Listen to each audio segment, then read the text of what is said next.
주 안에서 사랑하는 교우 여러분, 한국 교회의 위기는 어제 오늘만의 문제가 아닙니다.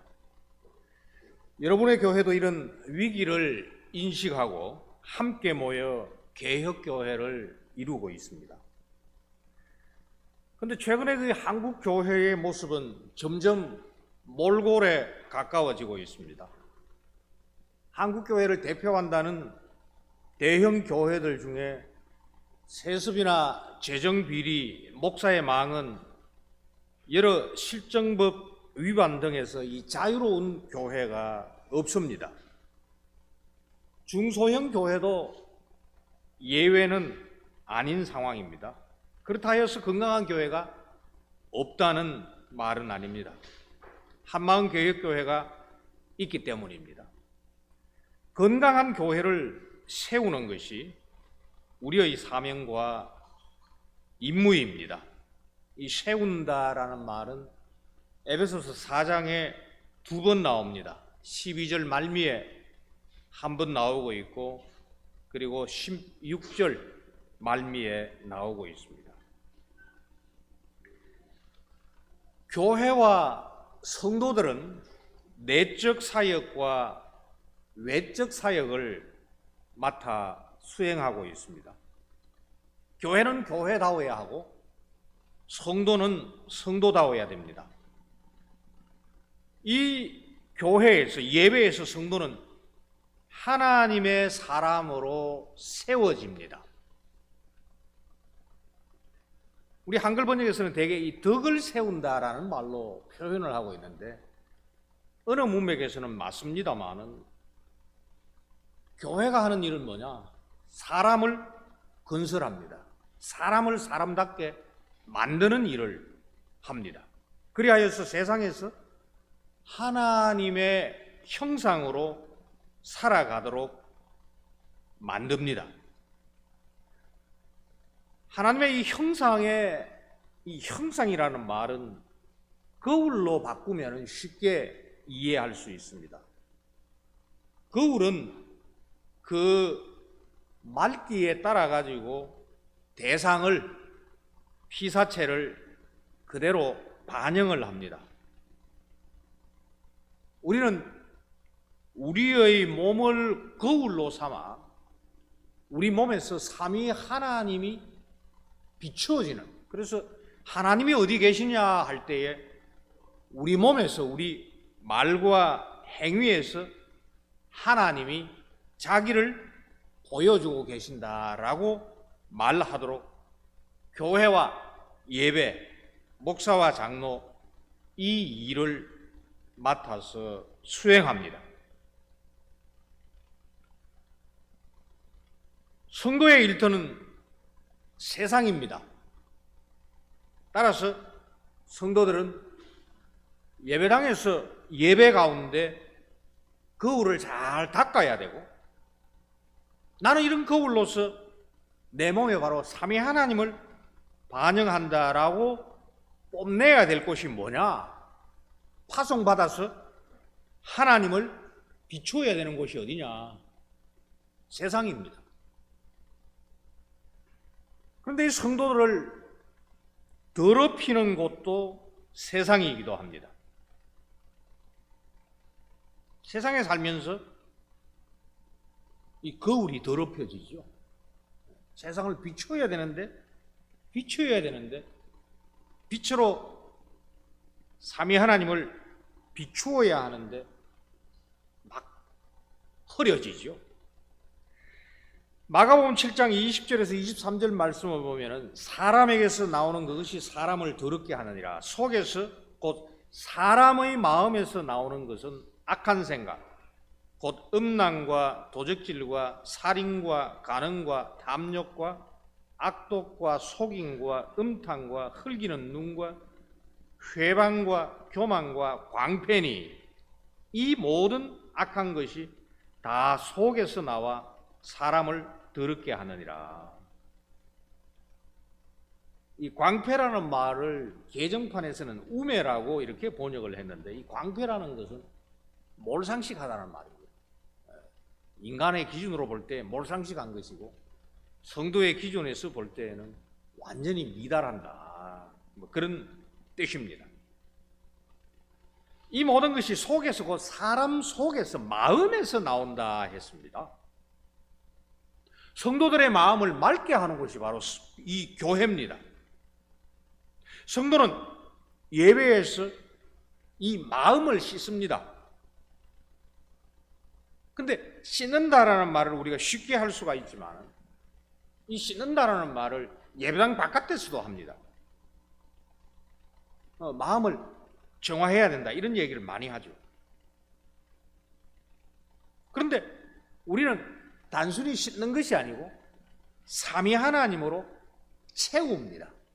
그래서 성도의 자세, 주일날 예배에서 교회를 이루면서 성도가 성도다워지는 것은 바로 씻는 것도 중요하지만 더 중요한 것은 채우는 겁니다. 예배는 이처럼 중요합니다. 한 번 결석하면 씻고 채울 기회를 그만큼 잃어버립니다. 그러면은 무엇으로 우리가 씻죠? 말씀으로 씻습니다. 히브리서 4장 12절 13절에 하나님의 말씀은 살았고 운동력이 있어 좌우에 날선 어떤 금보다도 예리하여 혼과 영과 및 관절과 골수를 찔러 쪼개기까지 하며 또 마음의 생각과 뜻을 감찰하니 지은 것이 하나라도 그 앞에 나타나지 않음이 없고 오직 만물이 우리를 상관하시는 자의 눈앞에 벌거벗은 것 같이 드러나느니라.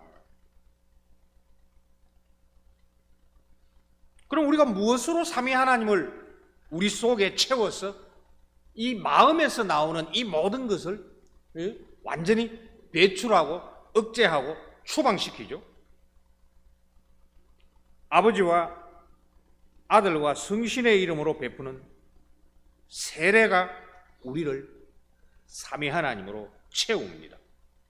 그리고 다음 주일에 예고된 대로 그리스도의 살을 먹고 피를 마시는 성찬입니다. 그리하여서 우리 몸 전부가 그리스도의 살과 그리스도의 피로 채워짐으로 말미암아 우리 마음속에서 일어나고 있는 모든 것을 추방하는 것. 교회에서 성도는 이처럼 이 말씀과 성례로 이루어지는 은혜의 수단으로 공급받아 채워집니다. 따라서 이 교회는 보급소입니다. 보급, 군대 용어로 말하자면 보급창이죠. 여기가 없으면 파송받을 수 없고 우리가 세상으로 파송받는다 한다 하더라도 별반 다를 것이 없는 모습으로 살아갈 수밖에 없겠죠. 그 은혜, 우리는 예배에서 은혜로 채워집니다. 사실은 은혜의 주인이신 삼위 하나님으로 채워지는 것이죠. 이처럼 주께서 우리를 자기로 채워주시는 이 은혜의 수단을 맡은 직분이 목사입니다. 그래서 전통적으로 목사는 이 말씀의 종이다. 왜? 말씀의 주인이 아니죠. 공급받아야 되죠. 말씀으로 채웁니다. 또는 성례의 집례자라고 합니다.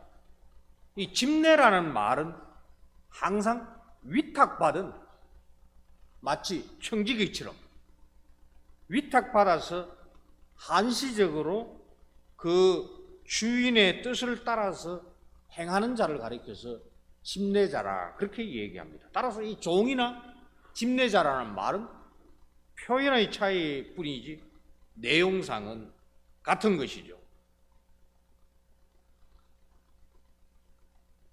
말씀의 종이요 이 성례의 집례자인 목사는 이 일을 하도록 부름을 받았으니 소명이라 하지요. 말씀과 성례의 주인이신 삼위 하나님께 수종들기에 합당해야 됩니다. 이 수종이라는 말도 섬긴다라는 말이죠.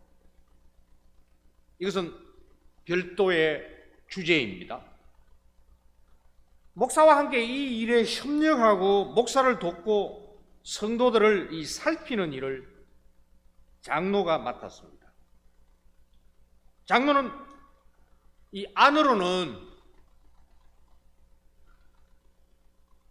안으로는 말씀과 성례의 선포의 현장인 이 예배와 교회를 살핍니다. 밖으로는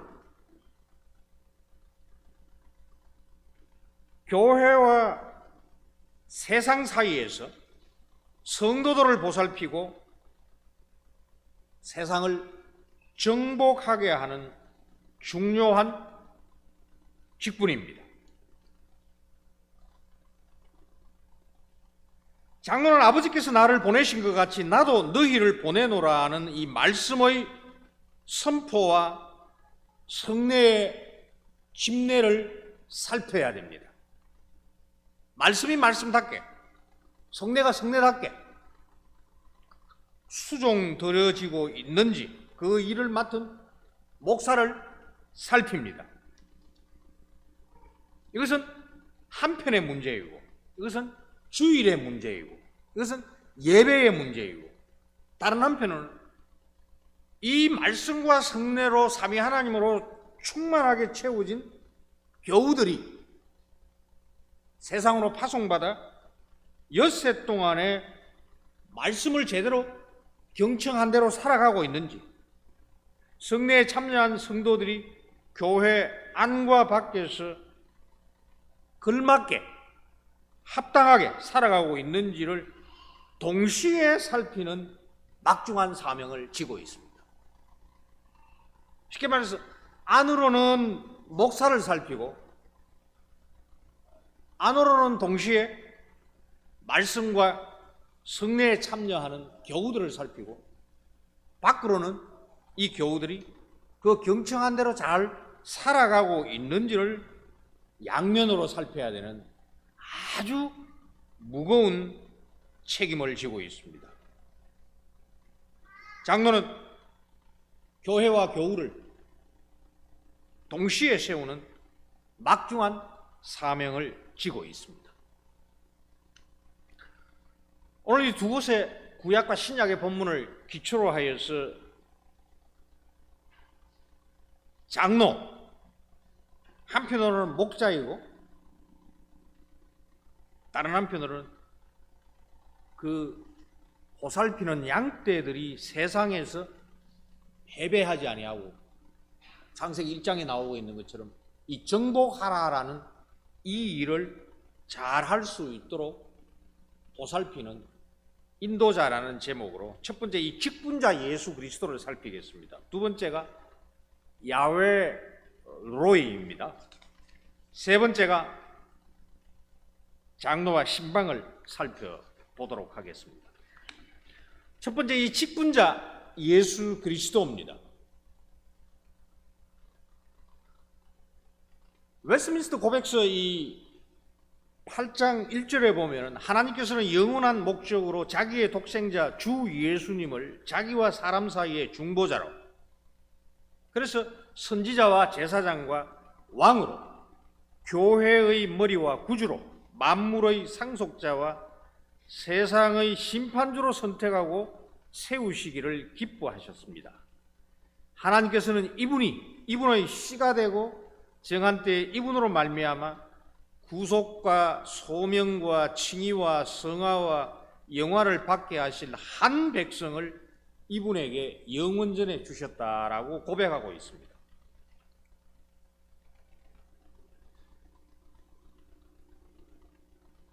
네덜란드의 그 신학자 바빙크는 이 그리스도의 세 가지 직분 연관해가지고 목사는 선지자 직분을, 장로는 왕직을, 집사는 제사장직을 맡았다라고 그렇게 설명하고 있지만은 이런 해석은 좀 인위적인, 좀 짜맞추기식 해석이기 때문에 조심해야 됩니다.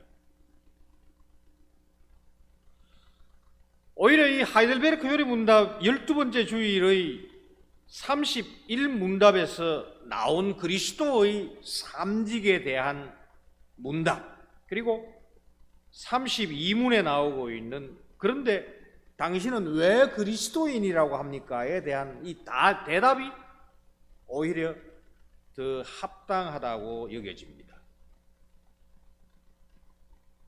32 답은 왜냐하면 내가 믿음으로 그리스도의 지체가 되어 그의 기름 부음에 참여하였기 때문입니다. 그래서 나는 그리스도인이라고 불려집니다.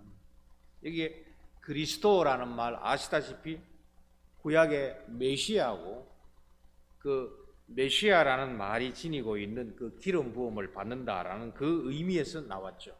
나는 선지자로서 그분의 이름의 증인이 되며, 이게 하나님의 형상과 우리가 파송받아서 행해야 할 일이죠. 내가 선지자죠. 우리 각자가 선지자죠. 바로 그리스도의 이름의 증인이 되고,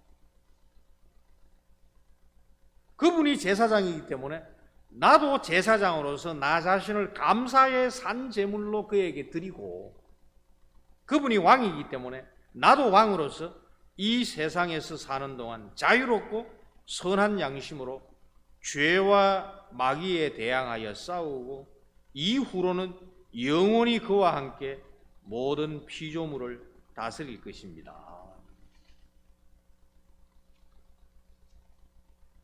이 요리분답이 특별히 그 왕직에 대해서 가르치고 있는 것이 우리 한국교회 교우들에게 잘 숙지될 필요가 있는 내용입니다. 이 가운데 왕처럼 군림할 수 있는 사람 아무도 없습니다. 이 가운데 대단히 부자가 있거나 대단히 권력을 가지고서 이 다스리는 일에 있어가지고 저 사람은 참 왕처럼 왕노를 하고 있다라고 할 수 있는 사람은 없습니다. 그러나 실제로 오늘 읽은 에베소서 4장 우리가 11절부터 읽었습니다만 9절 보면은 그리스도께서 성천하셨습니다. 5월 31일이었습니다. 오늘 이번 해의 성천일이 올라가셨다 하셨은즉 땅 아래 낮은 곳으로 내리셨던 것이 아니면 무엇이냐, 이게 신방이죠. 10절에 내리셨던 그가 곧 모든 하늘 위에 오르신 자니 이는 만물을 충만하게 하려 하심이라. 여기에 우리의 왕직이 포함되어져 있습니다. 그리스도께서 죽음을 이기시고 하늘과 땅의 이 모든 권세를 받으신 그분이 이 땅에 머물지 아니하시고 성천하시사 우리를 파송하여서 만물을 충만하게 하도록 하신다.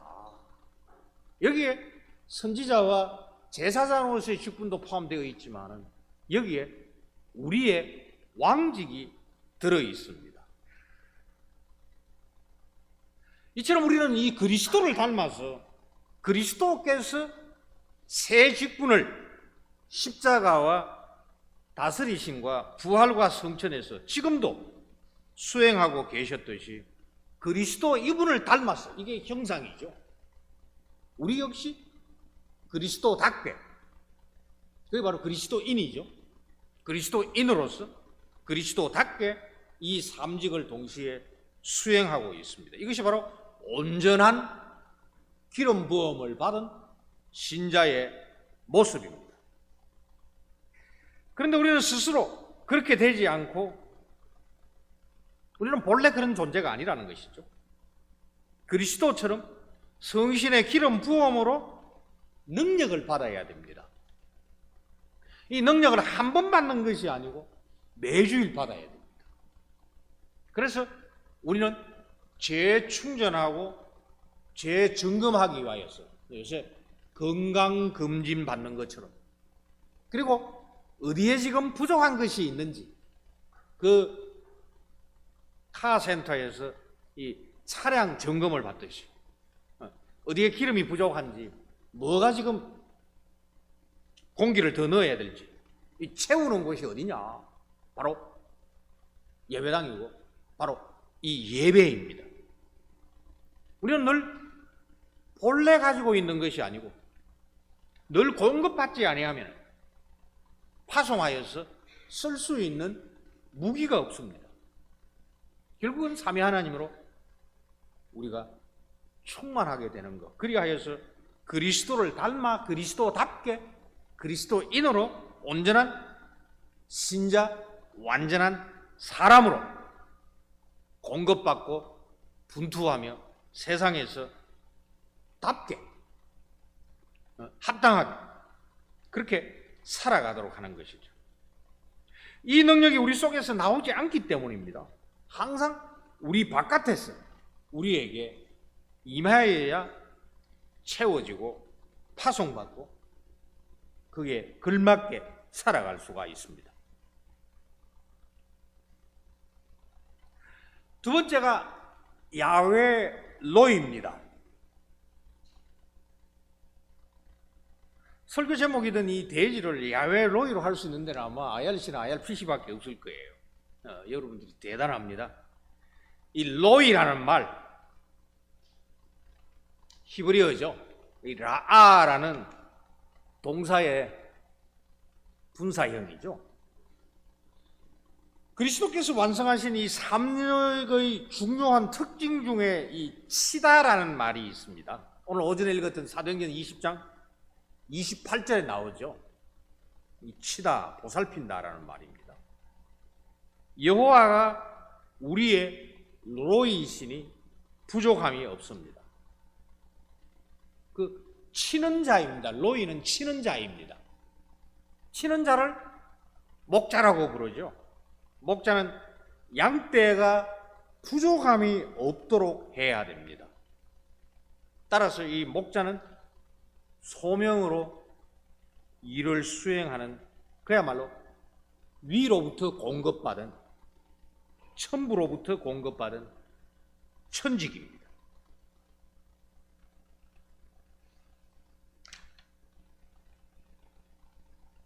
실제로 이 목자는 성경에서 그렇게 좋은 직업이 아닙니다.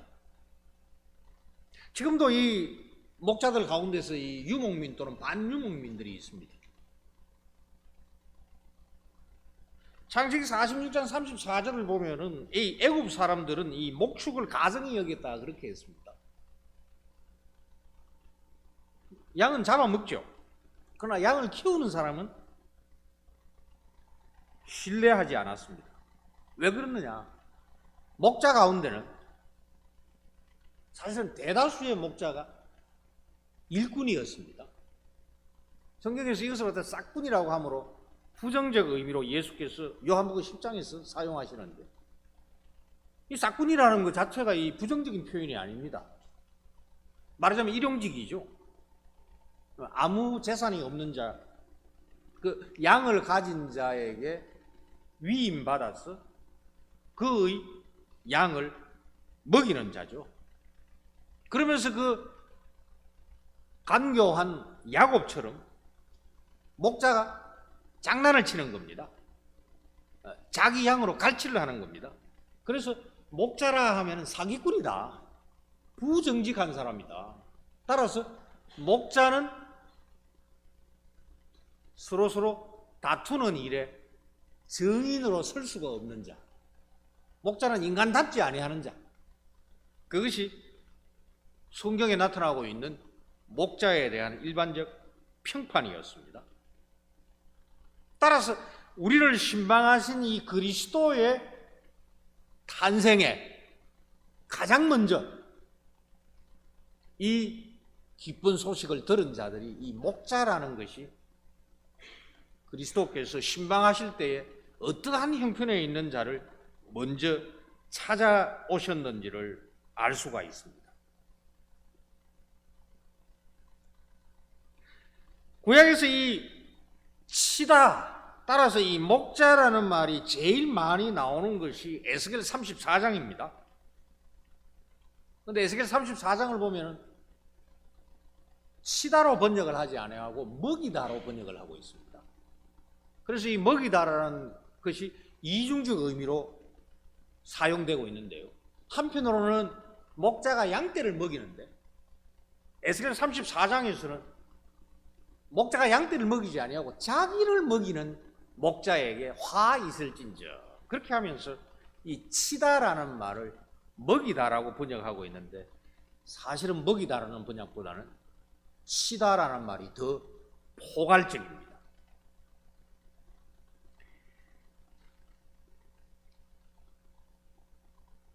에스겔 34장 2절에서 6절을 보면은 자기만 먹이는 이스라엘 목자들은 화 있을진지어 목자들이 양의 무리를 먹이는 것이 마땅치 아니하냐. 너희가 살찐 양을 잡아 그 기름을 먹으며 그 털을 입되 양의 무리는 먹이지 아니하는도다.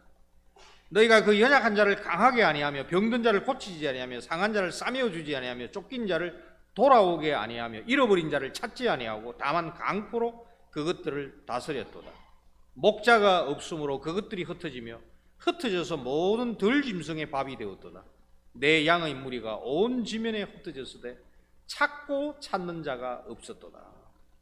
나 주 여호와가 말하노라. 내가 친히 내 양의 목자가 되어 그것들로 누워있게 할지라. 이것이 시편 23편의 그런 배경과 맥을 같이 하고 있습니다. 목자가 계시면 양떼들은 사망의 음침한 골짜기에서도 부족함이 없습니다. 여호와를 목자로 고백하는 것은 이 체험이 담겨 있는 고백입니다. 오늘 이 시편 23편의 배경은 역사입니다. 마치 한방개혁교회가 분주한 도심에 있지 아니하고 아주 울창한 이 산 밑에 있다라는 것이 마치 시편 23편의 배경처럼 생각하실 수 있습니다만은 그것은 합당한 추측이 아닙니다. 이것은 이른바 이 주께서 만드신 자연 만물을 배경으로 삼는 것이 아니라 역사입니다. 역사. 현장은 원수의 목전입니다. 고대 농경사회, 목축사회가 뭐 그렇게 풍족했겠습니까? 23편의 시인은 가난과 궁핍과 이 원수의 목전에서 살아가고 있습니다. 이 원수의 목전에서는 샬롬, 평화가 없습니다. 부족하고 위협을 당하고 있기 때문입니다. 때때로 사망의 음침한 골짜기를 통과해야 됩니다. 그러면 궁핍과 위험이 한시도 떠나지 아니하고 늘 몰려옵니다. 그렇지만 시편 기자는 궁핍하지 않다고 고백합니다. 부족함이 없다고 합니다. 왜 그렇죠? 선한 목자의 양이 되어 그 목자의 인도함을 받아 푸른 초장에 누우니 배 고프지 아니하고 쉴만한 물가로 인도받아 물을 마시니 목마를 염려가 없다고 찬송합니다. 의의 길로 인도함을 받습니다. 양이 의의 길로 따라가려면 엄청난 위험 때문에 불가능합니다. 여기에 인도는 목자가 앞장서는 모습입니다. 목자는 양떼를 향하여 돌진하는 이 짐승의 위험, 그리고 이 지형의 악조건. 우리 한국의 지형은 이 시편 23편의 지형과는 비교가 할 만한 것이 많지가 않습니다. 예수께서 이 광야에서 시험을 받았다 할 때에 우리는 그것을 사막으로 생각하면서 가는 모래를 생각을 하는데 자갈밭입니다. 그 자갈은 바닷가 강변에 이렇게 닳고 씻겨가지고 조약돌처럼 되어 있는 것이 아니라 이 모가 나가지고 이 다칠 수밖에 없는 아주 날카로운 바로 그런 지형과 가파른 악조건이기 때문에 양이 미끄러지면 이것은 치명적으로 죽음을 피할 수가 없는 그런 악조건 가운데 인도한다라는 말은 앞장선다라는 말입니다. 지형을 정찰했습니다. 악한 짐승 있는지 없는지를 다 살폈습니다. 그 가운데서 아, 저쪽이 푸른 초장이구나. 그 인도는 이렇게 미리 준비하고 함께 동행하면서 이 양떼들을 잘 몰아가는 이 양몰이 하는 모습을 인도라고 얘기합니다. 이런 위협과 위험 중에서도 그 인도자가 있으면 양떼는 인도자만 따라가 평안한 쉼을 누릴 수가 있습니다. 시인도 이 광야와 같은 사망의 엄침한 골짜기를 통과하지만은 그에게 부족함이 없습니다. 그 역시 조상들처럼 엄침한 사망의 골짜기를 통과하여 푸른 초장, 쉴만한 물가로 늘 인도받았기 때문입니다. 주께서 자기와 함께 하시기 때문입니다. 사망의 엄침한 골짜기. 그래서 오늘 누가복음 1장에 나와 있던 말씀하고 같습니다. 이 사망의 그늘진 골짜기. 이 시인의 개인적인 삶의 여정입니다. 흔히 24, 23편을 가리켜서 양이 목자를 떠난 것을 배경으로 삼는 경우가 있습니다. 물론 그럴 수도 있습니다. 시편 107편 10절을 보면 사람이 흑암과 사망의 그늘에 앉으며, 이게 바로 사망의 음침한 골짜기는 나오지 않습니다만, 사람이 흑암과 사망의 그늘에 앉으며 곤고와 쇠사슬에 매임은 하나님의 말씀을 거역하며 지존자의 뜻을 멸시함이라고 했습니다. 응당받아야 될 증거를 말하고 있습니다. 그러나 여기 나오고 있는 이 사망의 음침한 골짜기, 이것은 양이 목자를 떠났기 때문에 당하는 징벌이 아니라 이스라엘의 출애굽과 관계하고 있습니다. 이스라엘의 열조들은 광야에서 하나님의 사랑으로 하나님 여호와를 잘 따랐습니다. 그러나 세월이 지나자 불평이 쏟아져 나왔습니다. 예레미야 2장 6절을 보면은 그들은 애굽 땅에서 인도하여 내시고, 시편 23편에 나오고 있는 인도하고 같은 말입니다. 그래서 이 인도라는 말을 시편에서 읽으면은 출애굽에서 나온 민족 역사에서 개인이 동시에 경험하는 거구나라는 것을 아셔야 돼요. 인도라는 말은 반드시 그 계명이 출애굽이고, 그 출애굽은 오늘 2장 25절에 읽었던 것처럼 23절에서 25절에 나왔던 말씀처럼 그 언약을 기억하시고 지키기 위한 그 여호와의 목자 되시고, 그들은 애굽 땅에서 인도하여 내시고 건조하고, 그 지역은 40도에서 45도입니다. 우리나라도 점점 뜨거워지고 있죠. 그 지역은 평소에 40도고 45도입니다. 건조하고 사망의 음침한 땅을 통과하게 하던 여호와가 어디에 계시냐 말하지 아니하였도다. 이것은 바로 하나님을 떠나서 이방신을 따르고 있는 모습입니다. 여기에 그 사망의 음침한 땅, 이것이 바로 사망의 음침한 골짜기입니다. 이스라엘은 사망의 음침한 땅, 곧 광야입니다. 시편 23편에 나오고 있는 사망의 음침한 골짜기는 양이 목자를 떠나서 그런 것이 아니라 목자가 약속을 따라 약속의 땅으로 가기 위하여서 인도하여야 하는 바로 광야입니다. 이 광야를 통과하였기 때문에 가나안 땅에 들어갈 수 있었습니다. 비록 광야가 사망의 음침한 땅이라 하여도 여호와가 목자이셨기 때문에 열조들은 함께 하시는 야훼, 그분을 따라 안착할 수 있었습니다. 그런데 조상들과 후손들은 이 목자를 잊어버렸습니다. 배반하였습니다. 그러면 부족함이 왕노릇합니다. 그러면 샬롬이 없습니다. 목자는 양떼를 푸른 초장 쉴만한 물가로 인도하기 위하여 때로는 사망의 음침한 골짜기로도 몰고 가십니다. 시편 23편을 자꾸 그 목자를 떠난 양 한 마리, 100마리 가운데 그 한 마리로 자꾸 설교하고 설명을 하는데 그것은 아주 잘못된 성경 주석입니다. 왜 그렇죠? 사망의 음침한 골짜기에 주께서 뭐죠? 나와 함께 하심이라. 나와 함께 하신다라는 이 말에서 야훼라는 말이 나왔죠. 함께 하시는 하나님.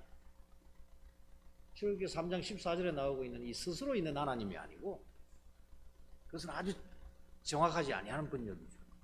함께 하시는 하나님.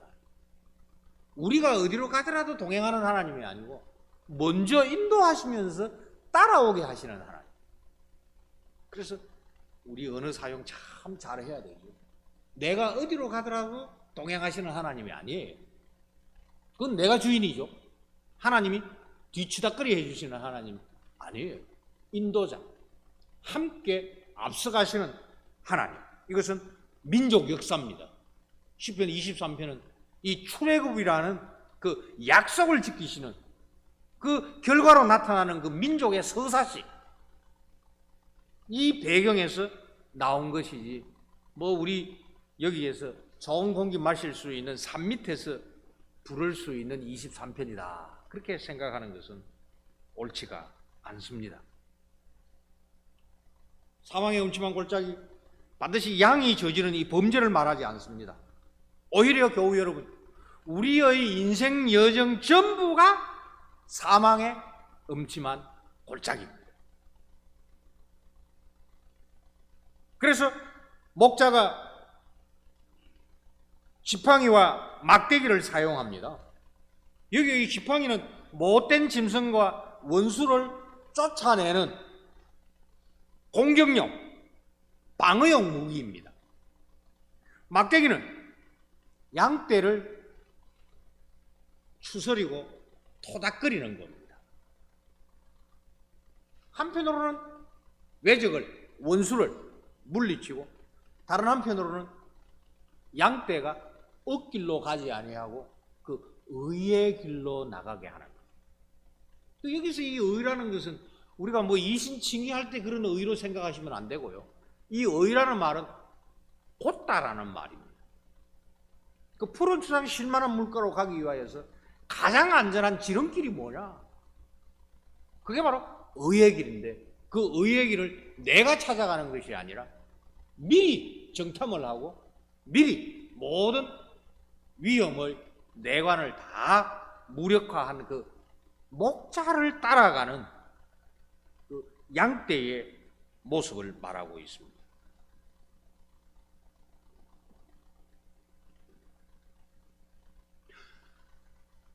시편 23편을 우리의 선한 목자 예수께서 마가복음 6장에서 이 일을 성취하셨습니다.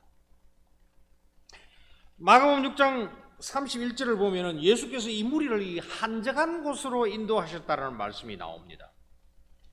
그리고 6장 39절에 보면은 그곳에 이 푸른 잔디가 있었다라는 번역이 나옵니다.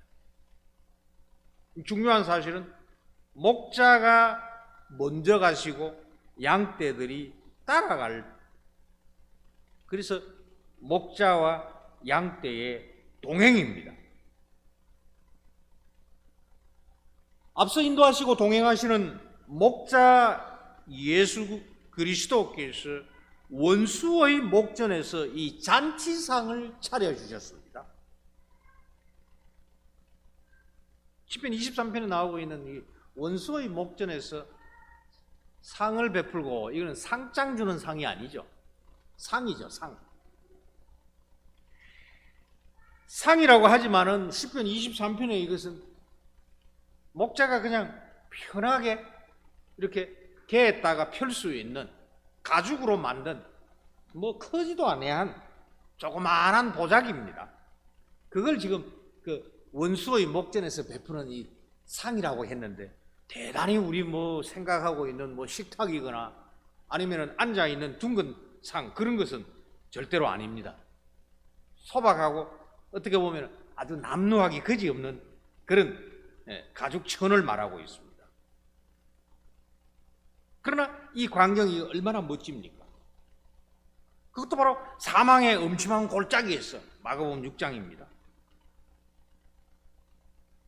물질의 공포, 자연재해, 원수들의 해코지, 이 모두는 우리의 찬송받기 위하여서 목자께서 인도하시는 골짜기입니다.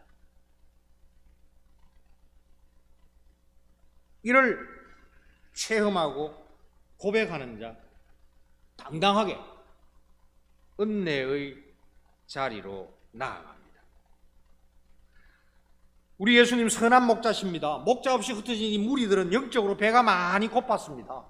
그래서 그리스도의 그 말씀 한마디 한마디라도 더 듣기 위하여서 피곤한 제자들을 쉬게 하시려는 예수님의 뜻은 알지 못하고 예수님을 따라서 예수님은 갈릴리 바다에서 노를 저어 건너편으로 가고 있는데 이 무리들은 육지로 물 기슭으로 해가지고 더 빠른 걸음으로 아마 저기쯤 가실 거야.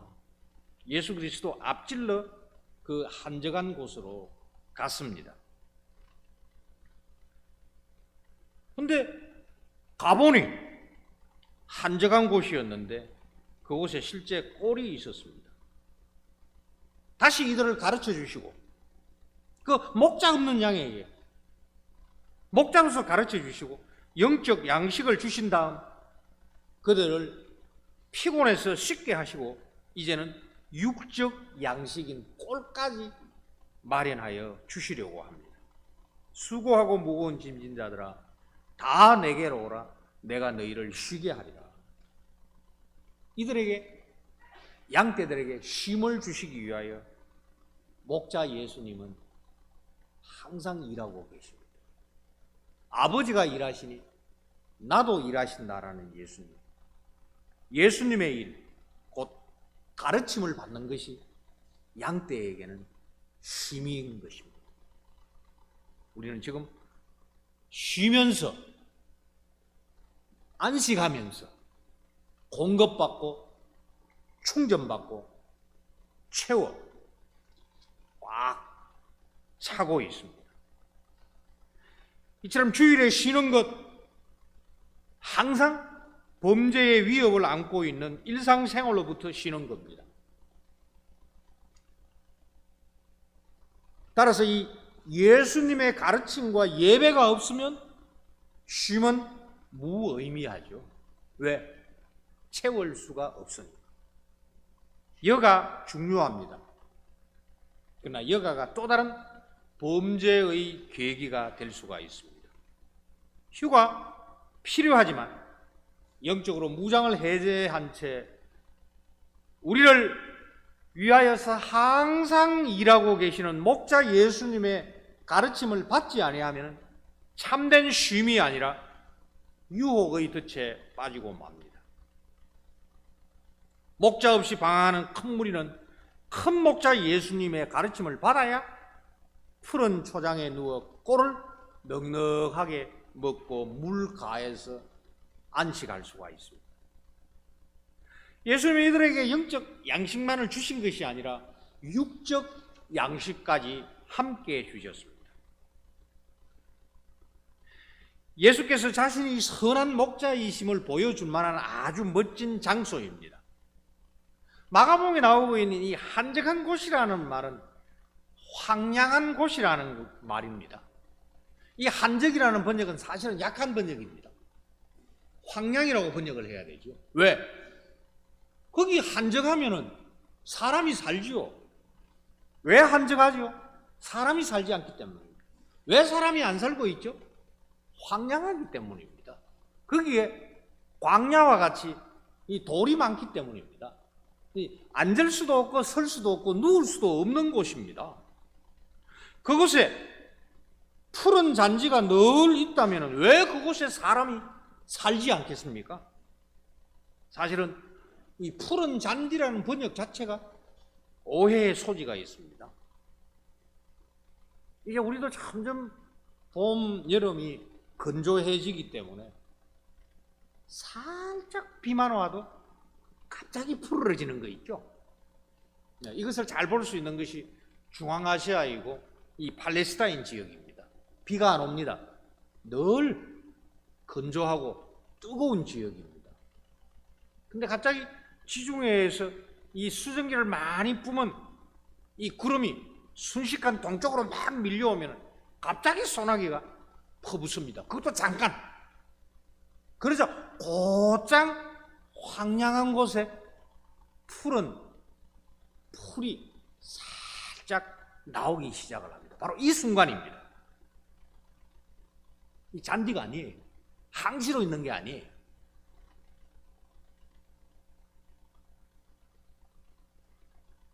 그리고 예수께서는 이들에게 명하사 무리들이 때를 지어 푸른 초장 위에 앉게 하셨습니다.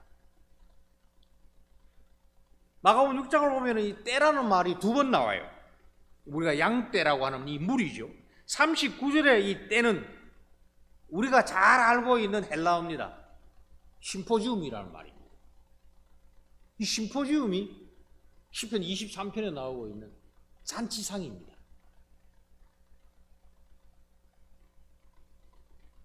여기에 이 때라는 것은 잔치상을 받는 그 손님들, 무리를 지금 지칭하고 있습니다.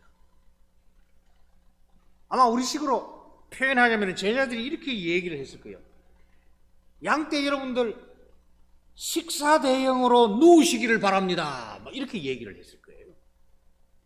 왜냐하면 그 사람들은 식사를 앉아서 하는 것이 아니라 비스듬히 이렇게 기울어 가지고 하고 있기 때문에. 아니 갑자기 제자들이 무리들을 향하여서 여러분 식사 대형으로 앉으십시오. 이 식사 대형이 바로 심포지움입니다. 심포지움은 원래는 술이 곁들여져 가지고 집중하여서 어떤 주제를 토론할 수 있는 그런 대화의 자리를 가리켜서 이 심포지움이라고 얘기를 하죠. 아마 무리들이 굉장히 놀랐을 겁니다. 이 먹을 것이 없는 이 황량한 곳에 식사 대형이라니 이 도대체 무슨 말이냐 웃음거렸을 겁니다.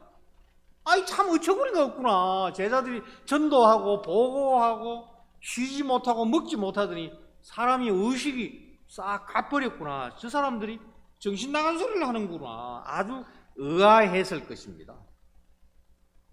그것을 생각하시면서 그 넓은데 이 양떼들이 식사 대형으로 옹기종기 앉아 있는 것을 한번 상상해 보시기를 바랍니다.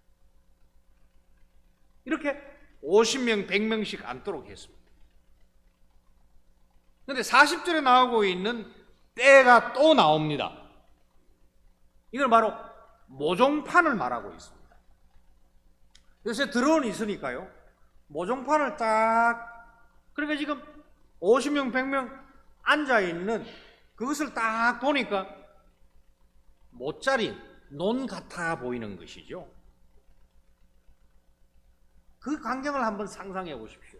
사망의 음침한 골짜기에서 일시에 핀 꽃밭과 같을 겁니다.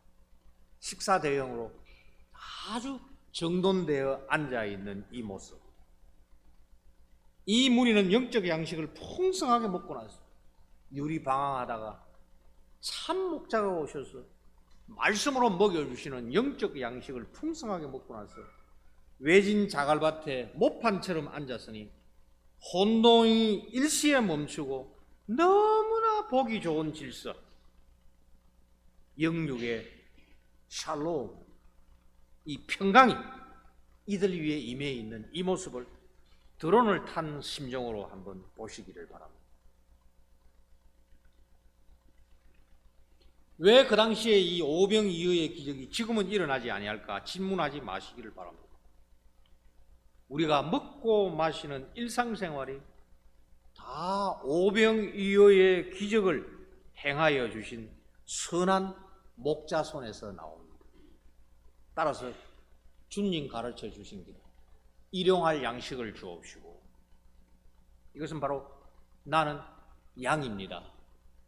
목자께서 허락해 주시기를 바랍니다. 예수님은 자신이 우리의 진정한 영적 약식인 것을 보여주었습니다. 자신이 우리의 일용할 양식도 아버지의 이름으로 주신다라는 것을 축사하심으로, 이 축사라는 것은 그냥 기도를 말하고 있습니다. 감사 기도를 말하고 있습니다. 축사의 뜻은 감사 기도라는 뜻입니다. 감사 기도하시면서 자기 손에서 나오는 것이 바로 시편 23편의 그 로이, 야훼가 주신다라는 것을 보여주시면서 이 말씀의 완성을, 성취를 직접 확인해 주셨습니다. 음식 먹을 겨를도 없었던 제자들 다시 양떼가 되어 말씀을 들었고, 이것은 목사와 이 가운데 계신 장로님들이 잘 들으시기를 바랍니다. 우리는 항상 양떼입니다. 목사와 장로는 양떼입니다. 우리는 늘 양떼가 되어 이 영의 양식을 먹어야 되고, 따라서 육의 음식을 나누어 주는 일을 제자들이 감당할 수가 있었습니다. 제자들은 직접 떡을 줄 수가 없습니다. 항상 선한 목자, 큰 목자이신 주님의 손으로부터 받아 목자 없이 방황하는 양떼들을 비로소 먹일 수가 있습니다. 목사와 장로의 손에 떡이 없습니다. 받아야 됩니다. 받는 것이 목사와 장로가 먼저 양이어야 됩니다. 먼저 받는 양이어야 됩니다. 목자장의 손에서 받지 아니하면 양떼를 먹일 수가 없습니다.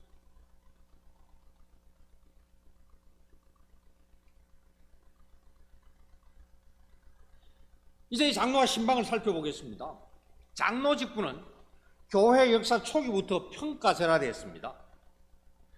사도행전 20장 말씀에서 우리가 이미 보았듯이 장로의 직분은 현재 목사와 장로의 직분을 포함합니다. 이후에 편의상 지금 나누어졌을 뿐이지, 목사도 목자요, 장로도 목자입니다. 목사도 감독자요, 장로도 감독자입니다. 그런데 이 교회사 초기부터 이미 이 장로들의 우두머리를 갖다가 감독이다 또는 주고다, 그래서 한 사람이 최상위에 앉았습니다. 그러면서 나머지는 최상위에 있는 주교 또는 감독을 보좌하는, 그래서 한국 교회에서 장로는 목사의 목회를 도우면 된다.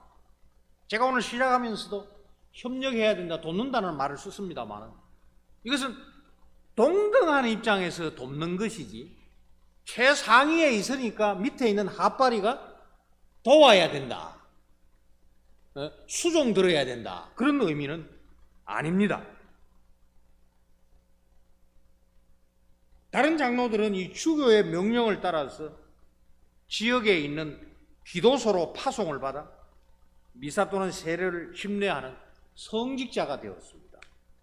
그러면 성직자 간의 이 주교와 다른 장로라는, 그래서 지금도 가톨릭 성당에 그 큰 지역을, 교구를 관할하는 사람을 주교라 그러고, 그 주교의 명령을 받아서 구석구석에 이 성당에 일하고 있는 사람을 본당 신부라고 얘기를 하는데, 본당 신부의 원래 성경적인 명칭은 장로입니다.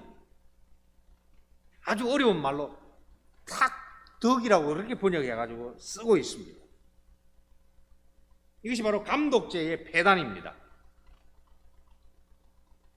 그런데 어거스틴 감독이었습니다. 어거스틴은 말하기를 감독도 업무상의 명칭이지 영예의 명칭은 아니다라고 얘기를 했습니다. 성경을 바로 본 것이죠. 참 필요에 따라 가지고 경험이 많은 자기가 주교가 되었을 뿐이지, 자기와 함께 일하고 있는 나이가 어렸거나 경험이 없는 다른 장로들보다 자기가 영예를 더 가지고 있는 것은 아니다라고 하면서 이 감독제의 폐단을 애초부터 어거스틴이 막았습니다.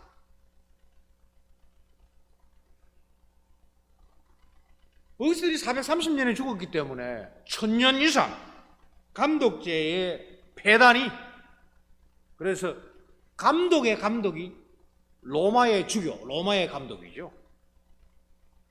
이런 그 감독제의 폐단을 종결시킨 이가 칼빈 선생입니다. 칼빈 선생은 오늘 우리가 읽은 에베소서 4장 11절에 나오고 있는 이 목사와 교사를 갖다가 목자로 보았습니다. 그리고 로마서 12장 7절에서 8절 말씀에 기초해서 장로와 집사를, 그리고 디모데전서 5장 17절, 이것은 아주 중요한 본문이죠. 잘 가르치는 장로. 그래서 가르치는 장로와 다스리는 장로로 나누었습니다. 말하자면 목사와 장로가 동일한 목자인데 그 행하는 일의 특징 때문에 목사는 교사의 일을 맡았고 동시에 다른 장로는 그것을 살피고 어떻게 잘 가르치는지 목사를 살피고, 지금 제가 이 교회 목사가 아닙니다만은 회중들이 지금 잘 이해하는지 졸고 있는지 이걸 지금 장로는 파악을 해야 되는 것이죠. 잘 듣고 있구나. 그러면 그걸로 끝나는 게 아니에요. 여섯 동안 어떻게 행하고 있는지를 갖다가 다스리는 일을 맡은 일을 우리가 지금은 장로라고 부르고 있습니다. 칼빈 선생이 1537년에 36년에 제네바에 처음 갔습니다만 8월에 갔다가 다른 목사들하고 준비해가지고 다음에 1월에 제네바 교회 조직 및 예배 규정이라는 것을 작성하였습니다.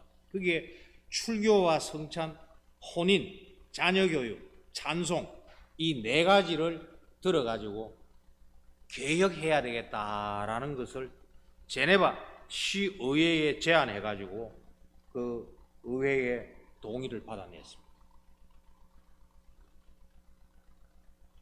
여기에 칼빈 선생이 가장 강조했던 게 뭐냐면 성찬의 거룩성을 보존하는 겁니다.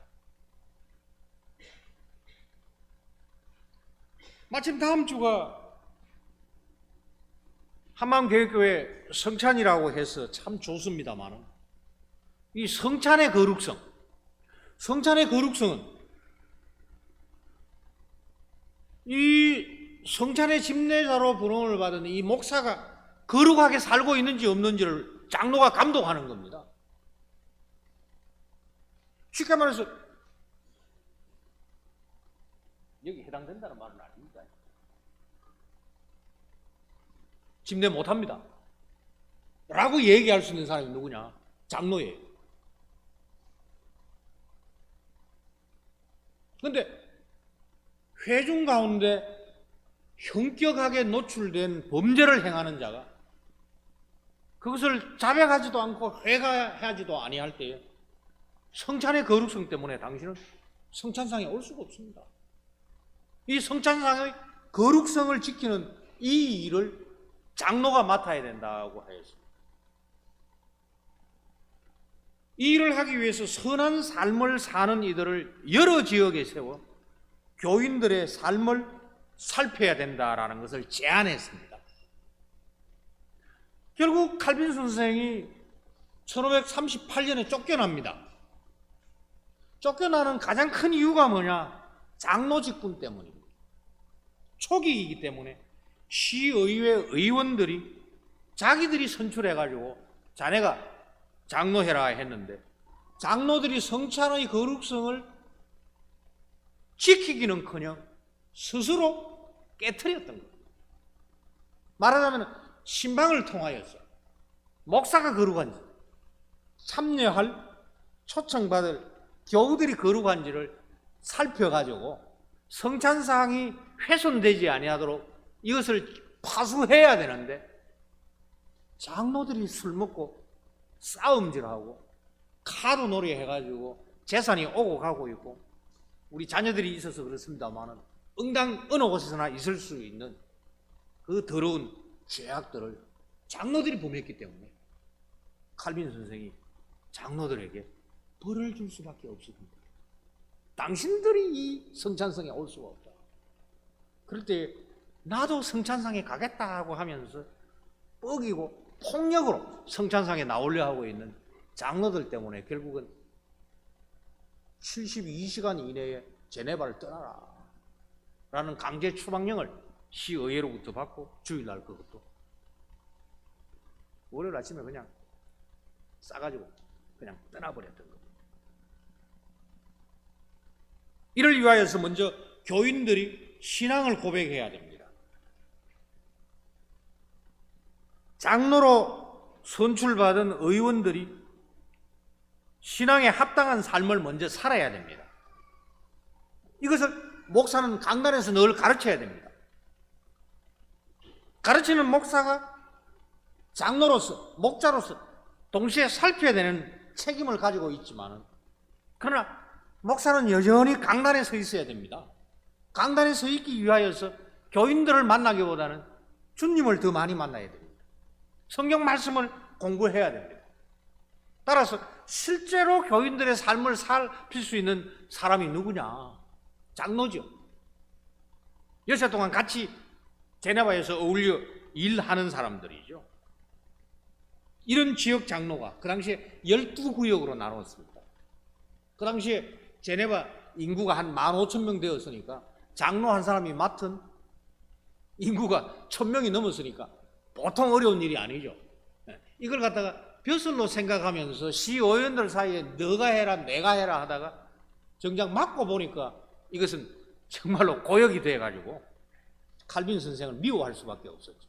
이전에는 경험하지 못했던 로마 가톨릭 성당에서는 아무도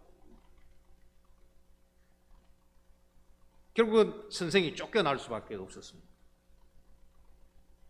지역 장로가 교인들의 교리와 생활을 살펴 성찬상의 성결을 반드시 유지해야 된다. 이것은 루터도 못했던 칼빈 선생의 개혁이었습니다. 선생은 성찬은 매주 시행해야 마땅하다 했습니다.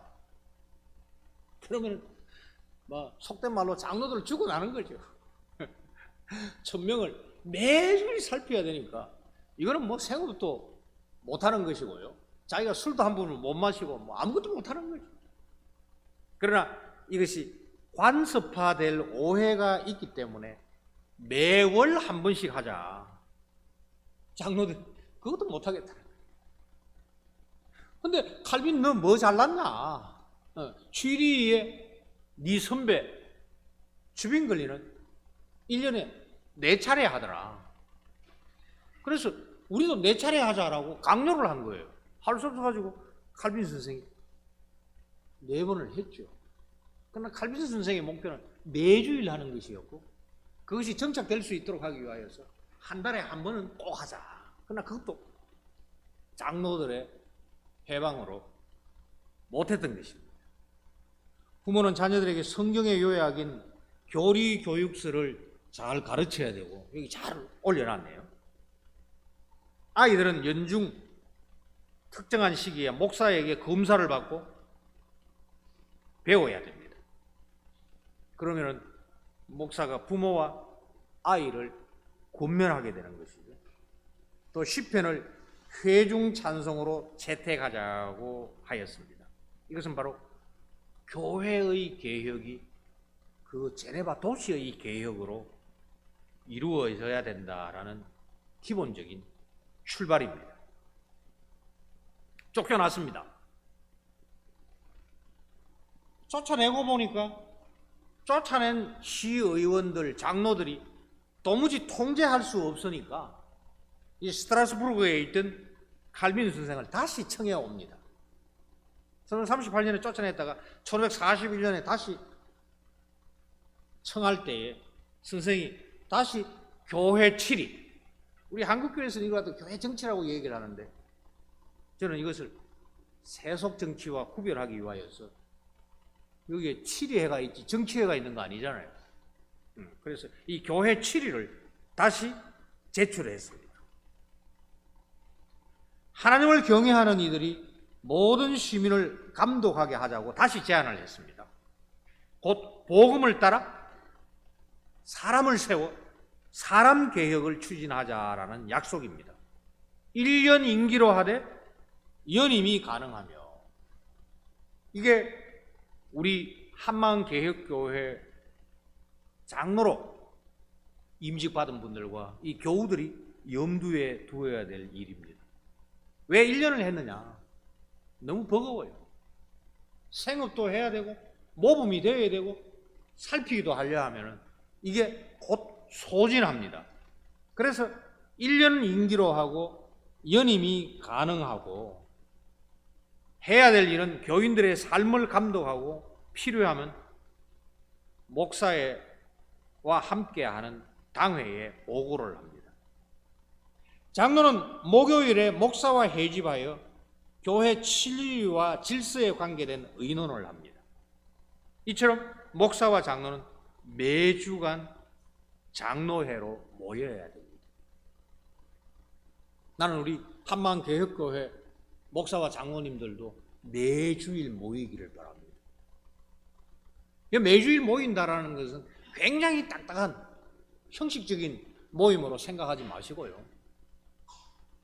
목욕탕에서도 모일 수가 있죠.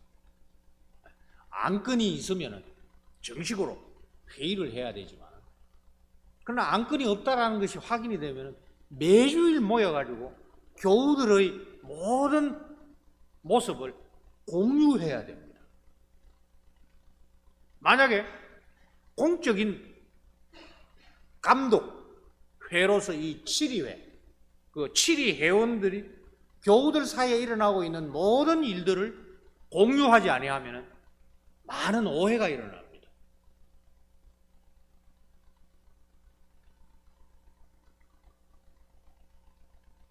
여기에 대해서는 제가 좀 더 직접적으로 말씀드리고 싶은 것이 있지만은 이 단계에서는 뒤로 미루겠습니다.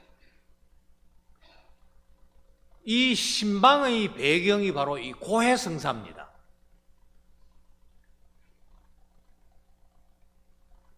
루터 선생은 고해성사를 유지하려고 하였으나 칼빈 선생은 이것을 갖다가 신방으로 전환을 했습니다. 이게 바로 개혁교회의 전통입니다. 고해성사가 뭐냐? 고해성사는 간단하게 1215년 그 로마에 가면은 동남쪽에 라테랑이라는 낮은 언덕이 있습니다. 이 지역을 콘스탄티누스라는 이 황제가 로마의 주교에게 그것을 하사했습니다. 그래서 로마 주교의 관저가 어디 있느냐? 라테랑에 있었습니다. 그래서 라테랑 제4차 회의가 1215년에 모였는데 모든 교인들은 1년에 한 차례 이상 반드시 고해성사를 하고 뭘 해야 된다? 미사에 참석해야 된다. 그 미사에 참석하기 위한, 그래서 여기서 미사에 참석한다는 말은 이 자리까지는 오지만은 그들이 말하고 있는 성체를 안 받는 거예요. 성체를 받기 위한 미사 참석을 위하여 반드시 1년에 1회 이상 고해성사를 해야 된다. 그래서 고해성사는 성찬을 받기 위한 감독 기능, 그것이 바로 중세를 타락시켰던 여러 가지 악습의 근원이 되었습니다. 어쨌든 루터 선생은 이런 식으로 장로 없이 교인들이 1대1로 목사한테 와가지고 고해성사하고, 그래 당신은 성찬에 참여해도 된다라는 얘기를 듣도록 했는데, 칼빈 선생은 그렇게 해가지고는 이것은 수박 그달기식이다. 그래서 칼빈 선생이 이것을 가정신방으로 바꾼 겁니다. 그래서 주께서 이 한마음개혁교회에 이 장로를 주셨다라는 것은 성찬상의 거룩성을 유지하고 파수하도록 하기 위하여서 장로들이 교인 하나하나를 살피도록 가정신망하도록 세워주셨다라고 이해하면 아주 정확한 의도이고 칼빈 선생의 그 가르침을 우리가 잘 이해하고 실천하는 것.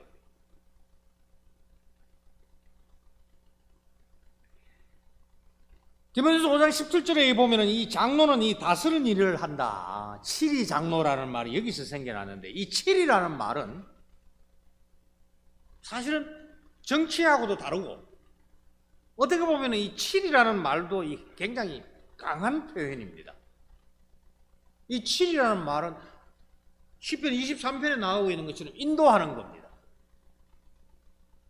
여호와가, 야훼가 목자가 되어서 애굽에서 인도하여 내시기 위하여서 양떼 앞장서는 것이 바로 이 칠이한다는 말입니다.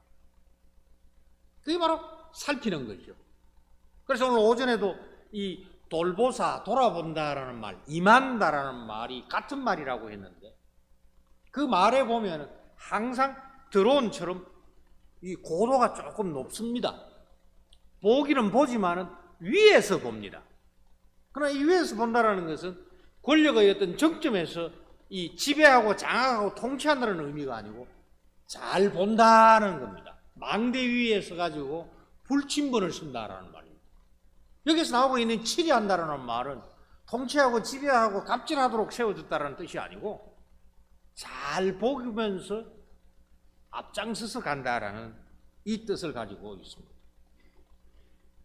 즉 앞장선다라는 말은 회중을 앞에, 양떼 앞에 나가서 지도한다라는 말입니다. 즉 교우와 가정을 보살피고 보호하고 싸매줍니다. 그러면 칼빈 선생이 이 가르치는 장로와 치리하는 장로를 나눌 때에 그 시대적 상황과 성경적 주석을 기초로 해가지고 의도했던 게 뭐냐? 목사는 강단에 서 있습니다. 아까 말씀드렸듯이 교우들의 형편 하나하나를 목사도 목자이기 때문에 잘 알아야 됩니다. 그러나 그것을 주의 말씀으로 깨우치고 가르치고 때로는 책망하고 때로는 경고하면서 인도하는 일을 맡았다면 장로는 세상에서 생업을 가지고 세상 속에서 실제적인 전투를 하는 야전 사령관과 같습니다. 따라서 장로는 스스로 강단에서 선포되는 이 말씀을 따라서 살아야 됩니다. 말씀을 따라서 생업을 행하여야 됩니다. 싸워야 됩니다. 마가복음 7장에 나오고 있는 이 마음속에서 나오고 있는 이것이 우리의 생업을 더럽힙니다. 우리가 악에게 타협하게 만듭니다. 따라서 장로는 앞장서는 자로서 말씀을 먼저 깨달아야 되고 그 말씀대로 생업의 현장에서 분투하고 싸우면서 자기의 능력, 지식, 경륜으로 사는 것이 아니라 이 말씀의 능력으로 산다라는 것을 먼저 본을 보여줘야 해요.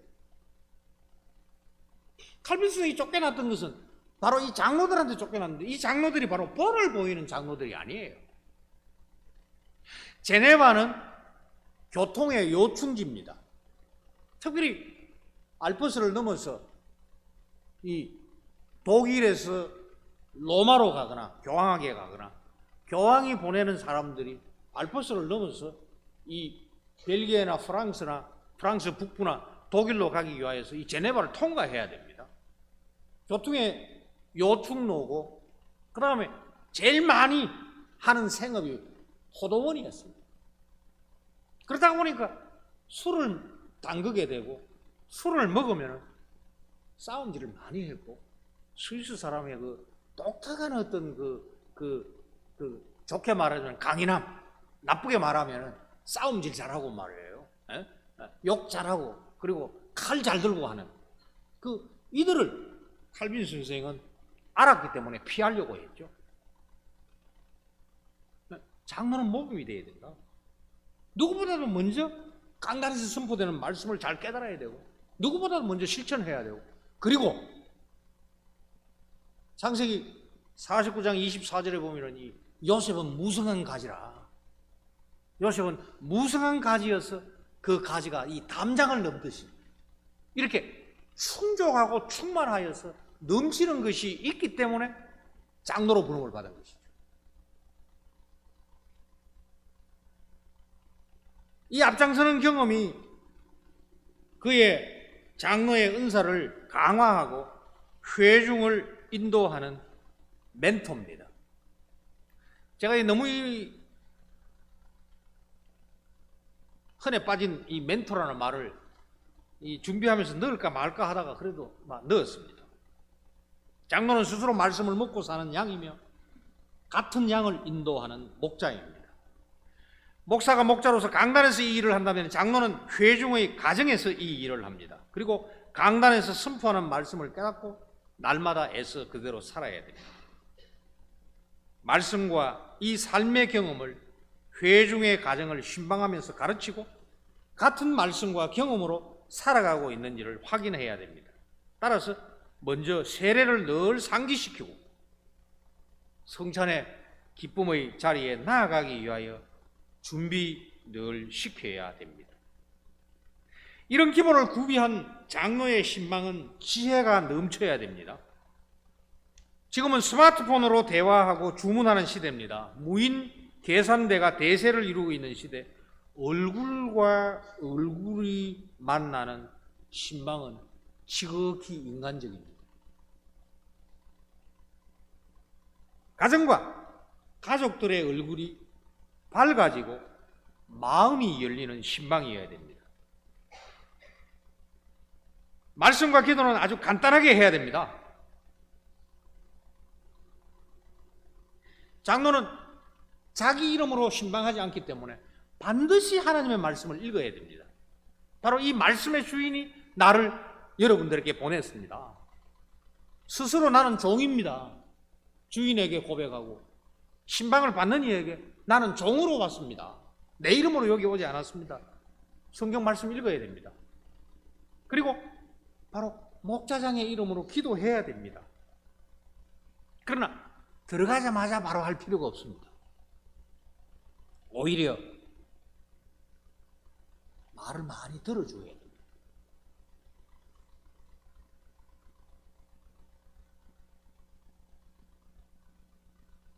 말을 많이 들어주고 난 다음에 중간점도 좋고 나올 때도 좋고 그때 말씀을 읽고 기도하기도 늦지가 않습니다.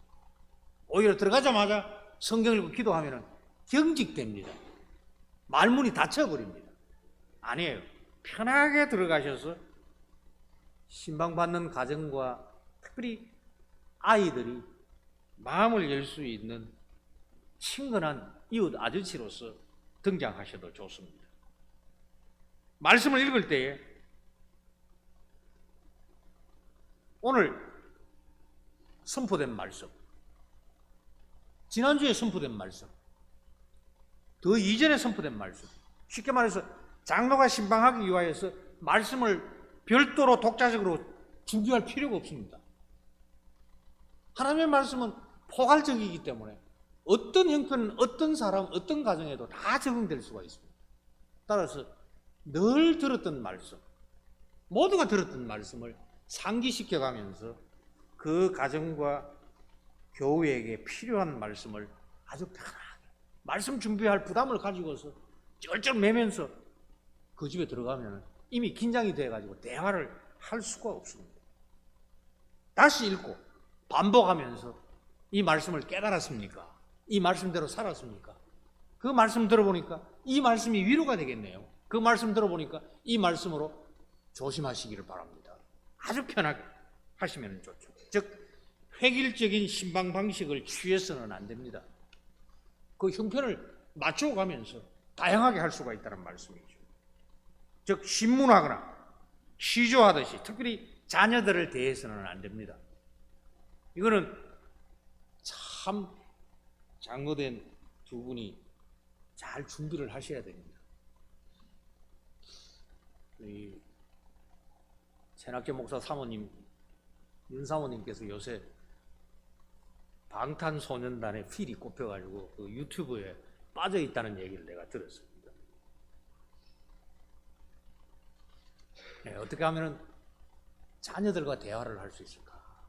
많이 기도하시고 지혜를 얻으셔야 됩니다.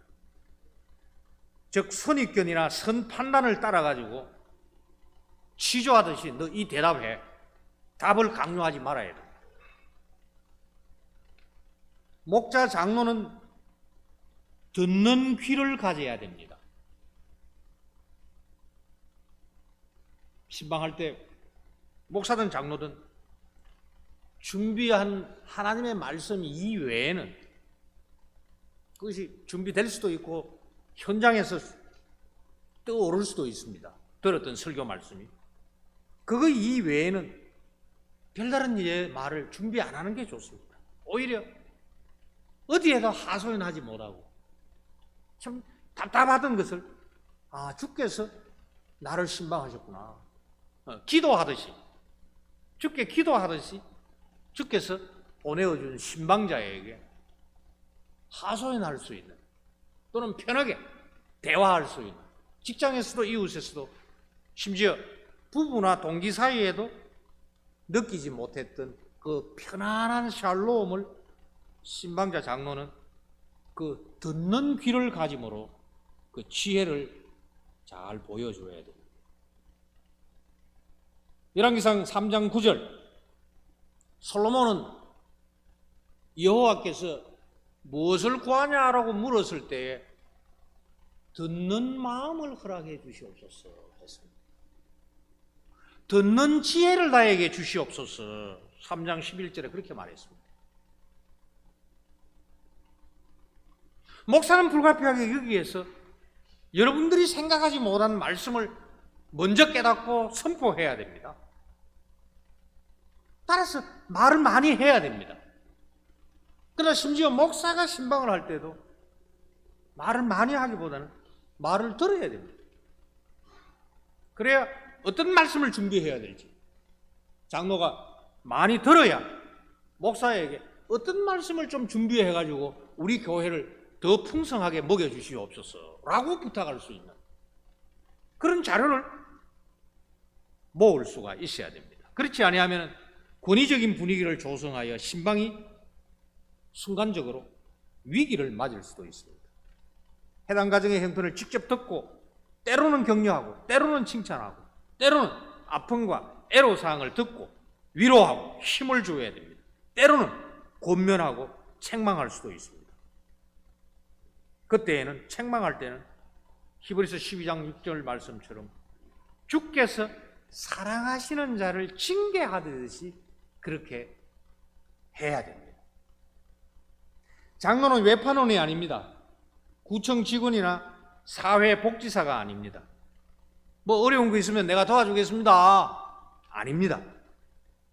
신방으로 장로는 우리의 유일하신 목자요 감독이신 그리스도의 파송을 받은 직분자입니다. 그 그리스도의 종입니다. 직분자입니다. 그렇기 때문에 신방으로 장로는 강단과 이 세상을 연결시켜야 됩니다. 신방으로 장로는 회중과 목사, 회중과 치리회를 연결하고 소통하고 교제할 수 있도록 가교 역할을 해야 됩니다. 강단에서 선포되는 말씀과 교리가 회중에게 잘 전달되어서 뿌리를 내리고 있는지, 그리고 그 말씀대로 세상에서 이 고난받으며 공의와 정의를 실천하는지, 때로는 이 고난 중에 외톨이가 되어서 힘들어하고 있지는 아니한지, 그래서 세상으로 나가기 싫은, 일하기가 싫은 우울증에 빠져 있지는 아니한지, 따라서 그것 때문에 가족관계에 어려움은 없는지를 잘 살펴야 됩니다. 그리고 십계명을 따라 순종하는지를 확인하는 것은 참 좋죠. 현대의 문제로 혼인관계, 자녀의 양육, 놀랍게도 이 대교리문답 139문 7계명을 해설하면서 그 많은 게 뭐냐는 가운데 너무 늦게 결혼하지 말라는 게 나옵니다. 그 당시에 나옵니다. 아마 400년 뒤에 우리 한국 교회를 겨냥하고 선배들이 쓴 것처럼 보입니다. 이런 것을 편하게 얘기할 수 있는 분위기를 잘 성신의 인도로 만들어야 됩니다. 필요하면 재정적 문제를 겪고 있는 가정이면 집사가 동행하면 좋습니다. 혹 대화 가운데 알게 되었다면 집사회에 알려가지고 이 때문에 신앙생활의 그 가정이, 그 교우가 어려움을 겪지 않도록 도와야 됩니다. 무엇보다도 성찬상에 아무 거리낌 없이 참석할 수 있도록 인도해야 됩니다. 교회 성사에 흉내를 내서는 안 되지만 예상외로 교우들 가운데 사소한 거 가지고 이 마음에 고민과 이 짐을 지고 있는 이들이 굉장히 많습니다. 그것을 이 말씀을 깨닫는 지에 평생 주께서 주신 달란트를 따라서 살았던 이 경험을 가지고서 다독거려주는 그런 그 자애로운 어머니와 같은 역할을 장로가 신방에서 교우들에게 베풀어야 됩니다. 그리고 어떤 회원이라도 다른 회원이 성찬에 참석하는 것으로 상처를 받지 아니하도록 늘 조심해야 됩니다. 넓고 좁은 의미에서 장로는 가장 포괄적이고 근본적인 봉사활동입니다. 여기서 봉사활동이라는 것은 우리가 일상적으로 이해하고 있는 교회 바깥에서 나오고 있는 봉사라는 말이 아니라 바로 섬김, 주를 섬기면서 주께서 피로 사신 양떼를 섬기는 일이 바로 장로가 하는 일입니다. 이를 위해서 장로는 평소에 교우들의 동정을 잘 살피고 남녀노소 온 회중을 잘 알고 있어야 됩니다. 제가 5월 첫째 주에 고신의 이 어떤 제법 큰 교회에 가가지고 4명에게 유아 세례를 베풀었습니다. 5월 첫째 주 제가 처음 갔습니다. 5월 한 달 설교를 했는데 오시면은 유아 세례를 집례해 주십시오. 이 물었는데 소통이 잘 안 돼요. 유아 세례 교육시켰나 하니까 교육도 안 시켰어요.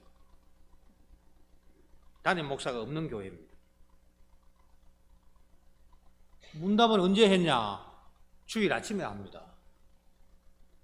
1부하고 2부인데 그 잠깐 사이에 문답이 가능하냐? 우리는 원래 그래 했습니다. 난감한 거예요. 유아 세례를 베풀면 안 되는 거예요. 그래서 급하게 자네라도 토요일 날 불러가지고 그 부모에게 유아 세례 교육을 시켜라. 다 나왔더냐? 2가정만 나오고 2가정 안 나왔습니다. 아주 난감한 거예요. 장로가 당회를 대표해서 이 말이 안 되죠. 그러려면 회중교회가 되는 겁니다. 장로가 2분이 나와가지고 이른바 수장로와 서기가 나와가지고 질문을 하는데 부모가 누군지를 몰라요. 질문을 할 수가 없죠. 참 난감하더라고요. 장로님들, 저는 이 교회 목사가 아니기 때문에 2분이 대표로 나와셨다 하니까 말씀하시고 저는 유아 세례를 집례할 구체적인 실제적인 문제에 대한 얘기만 하겠습니다라고 약속을 했는데 할 수 없어가지고 제가 문답을 하고 서약을 받아냈습니다.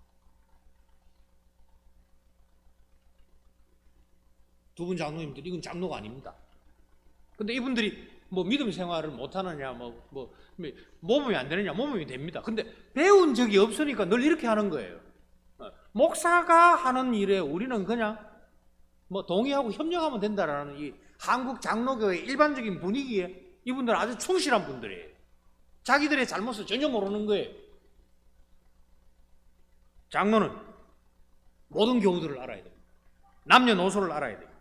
그렇게 하기 위하여서 안녕하십니까, 굿모닝, 통상적인 인사도 주일에 장로가 회중에게 하는 이 단순한 인사도 이미 직분적인 신방입니다.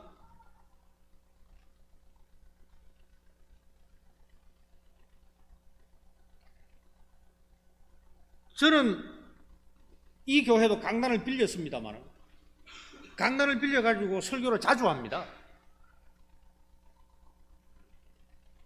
먼저 제가 인사합니다. 모르는 분에게도. 오전에 말씀드렸듯이 세상의 신들은 찾아오지 않습니다. 찾아오라고 근엄하게 갑질합니다. 근데 우리는 찾아가야 됩니다. 그래서 제가 가는 교회마다 점심 식사를 하면 반드시 부엌에 가가지고 인사를 합니다. 잘 먹었다고. 실제로 강사가 오면 대접을 잘하기 때문에 맛이 있어요. 뭐 빈말도 아니고 거짓말도 아니에요. 근데 그걸 부엌에서 일하는 분들이 그렇게 기쁘게 생각을 해요. 그냥 지나가도 되고 모른 체 해도 되고 뭐 대신 인사를 전해도 되는데 장로는 먼저 인사하여서 인사 자체가 아주 간소한 직분적인 신방이다라는 것을 잊지 마시고 늘 소통할 수 있기를 바랍니다. 이 모든 일이 뭐냐? 회중을 세우는 일입니다. 에베소서 4장. 개혁에는 덕을 세운다는 말이 나오는데 세상은 늘 1등만을 기억을 하죠. 그러나 예수님은 1등 하는 사람을 피했습니다. 2등, 3등도 아니고 완전히 잊어버린 바 된 귀신 들리고 병 들고 천대받는 인간들을 찾아오셨습니다. 신방은 겨우 각자를 삼위 하나님께서 만드시고 재창조하시고 귀중한 보물임을 스스로 우리는 하나님 삼위의 귀중한 보물이다. 왜? 그분이 만들어 주셨기 때문이다. 이것을 깨닫게 하는 것이 바로 신방입니다. 이것을 한마디로 정리하자면 세우는 겁니다. 사람을 건설하는 겁니다. 성경에서 때로는 이 서로 세우라는 말씀으로도 표현을 하는데요. 오늘 읽은 4장 12절 말씀처럼 이 그리스도의 몸을 세우려 한다라는 것과 그리고 그 몸을 자라게 하며 사랑 안에서 스스로 세우느니라. 결국은 신방을 받는 이들은 자립해야 됩니다. 물론 이 개혁교회에서는 새벽기도가 없습니다만은 기존 한국교회 이 새벽기도를 하는 교회에 내가 새벽기도에 참석 안 했는데 왜 목사가 나한테 전화 안 하나를 따지는 교인들이 있습니다. 그건 자립하지 못했기 때문이에요. 그건 하나님께 기도하는 것이 아니라 목사한테 내 신앙생활 잘하지 자랑하기 위해서 나온 겁니다. 한국교회 신앙생활에 왜곡된 게 많습니다. 개혁교회는 그런 왜곡을 고치기 위하여 나왔기 때문에 더 단정해야 되고 더 모범이 되어야 됩니다. 장로는 사람을 세워야 되고 바로 그 신방을 받은 교우들은 스스로 세움을 받아 서로 돌아볼 수 있는 자리로 나아가야 됩니다. 장로는 신방을 하고 난 다음에 직무적 비밀을 잘 지켜야 됩니다.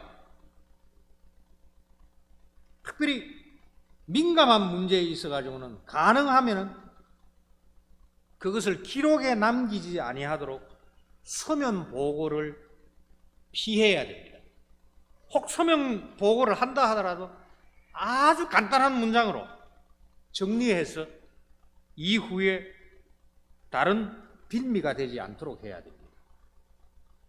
직분자 장로가 이런 비밀을 이용하여 교우를 협박하거나 자기 지지 세력을 구축해서도 안 됩니다. 이건 지금 세상에서 그렇게 하고 있잖아요. 이게 사람 마음속에서 나온 잘못된 것이기 때문에 주께서 우리를 고쳐주시기 위하여 강단에서 가르쳐 주시고 장로를 보내어 신방하심으로 그거 잘못됐다. 그런데 정작 장로가 편을 가르고 추종자를 만들고 교인을 협박하는 경우가 허다합니다.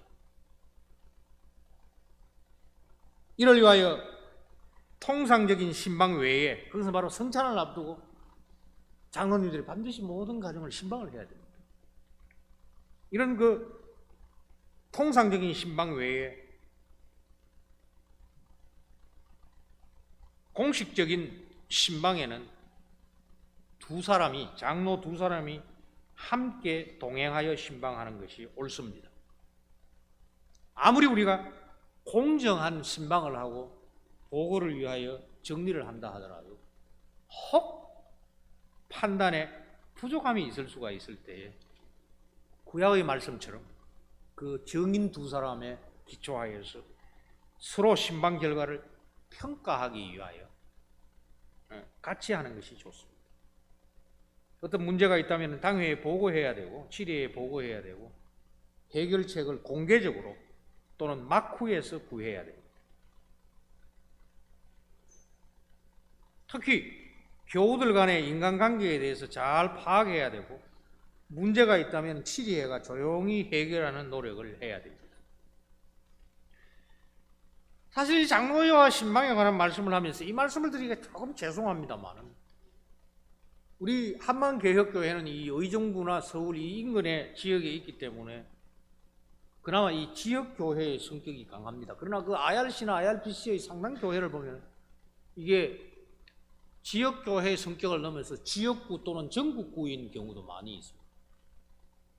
그런데 주일은 쉬면서 말씀으로 우리가 체험을 받는 가장 기본적인 목적이 있지만 교제해야 됩니다. 교제하기 위해서는 자주 만나야 됩니다. 그런데 IRC나 IRPC에 보면 교인들이 만나는 것을 제도적으로 아예 장려하고 권장하지 않습니다. 제가 이 오늘 부탁받은 주제와 또 준비한 원고에는 없습니다만 교우들이 가능하면 주일날은 교회에서 더 많이 시간을 보내고 사귈 수 있으면 좋겠습니다. 특별히 자녀들을 위하여서 이는 주일학교가 없기 때문에 중고등부가 없기 때문에 또래의 사회성을 위하여서 부모가 알지 못하는 장로가 알지 못하는 그 또래의 문제를 또래끼리 얘기하면서 고민하고 그러다가 교사로 임명받은 이가 눈치채고 아이들에게 질문하고 장로에게 당회에 얘기하면서 우리 아이들이 이 험한 교육 환경, 이 경쟁 사회에서 우울증에 걸리지 아니하고 당당하게 왕노릇 할 수 있도록 하기 위하여 우리 자녀들이 함께 모여서 어울려서 자기들의 시간을 보내는 거 굉장히 필요합니다. 부모도 마찬가지고 교우 여러분들도 마찬가지고 혹시 여기에 결례가 되었다면 용서해 주시기를 바랍니다. 동시에 결례가 될 수 있습니다만 지금 IRC 교회 안에 가리지 않고 온갖 소문이 난무한 것은 바로 이런 훈련이 부족했기 때문입니다. 교회의 모든 정보는 치리회가 공유하고 있어야 됩니다. 그 공유한 것을 나누어야 됩니다. 그러나 나누지 못하는 아픔이 있는 것은 비밀로 지켜가면서도 그것이 이미 공적으로 알고 있기 때문에 사사롭게 부정적 얘기가 나올 때에 치리회가 개입하여서 불필요한 소문, 불필요한 흔히 말하는 그 뒷담이 없도록 해야 됩니다. 그렇지 않으면 건강하지 못하여서 교회가 한순간에 무너집니다. 말씀을 맺습니다.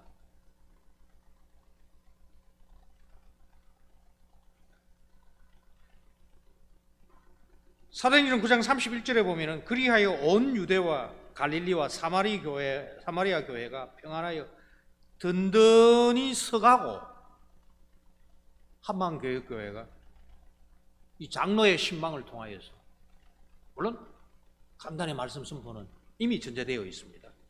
교회가 평안하여서 든든히 서가고 주를 경외함과 성신의 위로로 진행하여 수가 더 많아지더라. 부디 한만개혁교회가 수가 더 많아지기를 바랍니다. 한국교회가 전도 많이 한다 해가지고 온갖 사람 들어온다 하니까 개혁교회 하는 사람들은 그런 전도는 해서는 안 된다 해가 전도 아예 안 해요. 그러다면 결국은 아브라함, 이삭이 수십 년을 살고도 며느리 하나 못 건져가지고 전도 못 해가지고 고향으로 보내야 될 일이 일어납니다. 그러나 이것은 주께서 주신 약속이고 성취하신 결과입니다. 교회가 평안하면은 든든하게 서갑니다. 여기에 말씀과 목자로서 목사와 장로의 신방, 그래서 모든 교우들이 주를 경외하고 성신의 위로로 전진하여 수가 더 많아지는 이런 복이 당장이라도 또 우리 자녀들의 세대에 주께서 주실 이 복과 약속이 성취되는 복된 한마음교회 복된 장로 모든 교우들이 되시기를 바랍니다. 아멘.